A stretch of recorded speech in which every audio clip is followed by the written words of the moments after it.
Face aux fuites d'informations, vent de suspicion au palais présidentiel ivoirien. Le mystère continue de s'accumuler au palais présidentiel d'Abidjan. Les révélations de Chris Yapi, toujours aussi percutantes, plongent le sommet de l'État dans une tourmente sans précédent. En publiant des rapports confidentiels des services secrets, Chris Yapi a créé un véritable séisme au sein de la présidence. Ces révélations mettent en lumière des dysfonctionnements graves au sein de l'État ivoirien et des luttes intestines dans les cercles du pouvoir. Alassane Ouattara, le vieux grigou, a ordonné une enquête interne minutieuse des services secrets pour que lui soit communiqué le nom de la ou des taupes qui renseignent Chris Yapi. Ce rapport d'enquête interne tarde et cela contribue à aggraver les états de colère de l'octogénaire supermenteur. Téné Birahima Ouattara dit la Fiole, alias le Pétoman, et Traoré Vassiriki, tous deux responsables des services de renseignement, sont sous une pression intense. Ils ont encore accentué la directive de surveillance du personnel. Tout le personnel doit déclarer ses numéros de téléphone par département et passer par des contrôles biométriques rigoureux. Tous les téléphones sont sur écoute. L'utilisation de clés USB, de disques durs externes et autres supports de stockage est désormais interdite aux employés. Des broyeurs de papier sont installés partout et les ordinateurs sur lesquels travaillent les analystes de données font l'objet de vérifications régulières.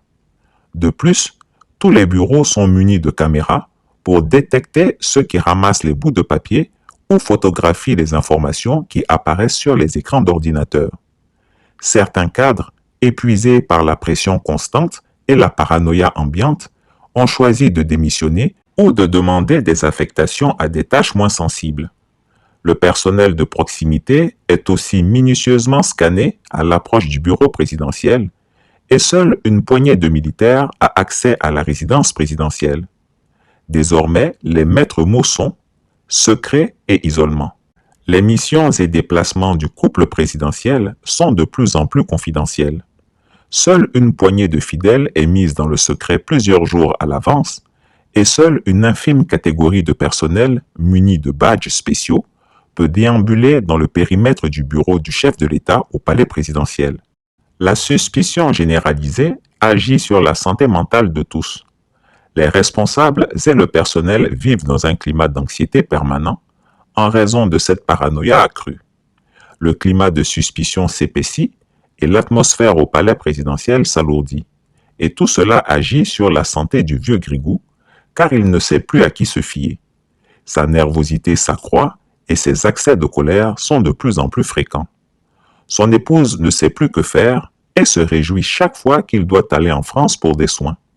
Elle espère que les médecins lui prescrivent des antidépresseurs pour calmer ses rages. La mort de Youssouf Tangara, le marabout malien attitré de Téné Birahima Ouattara dit la Fiole, qui avait le don de détecter les mauvaises vibrations et de prévoir les malheurs avant qu'ils ne se produisent, n'a pas arrangé les choses. Le lot de ceux qui restent sont à ses yeux des incapables qui ne font que lui annoncer de mauvaises nouvelles sans avoir la capacité de contrer ou d'atténuer les effets de leurs inquiétants présages. Alassane Ouattara est fatigué physiquement, épuisé mentalement et agacé par les fuites continuelles d'informations qu'il n'arrive pas à endiguer. Et son entourage paie le prix de cette perte de contrôle sur lui, sur son parti et sur le pays.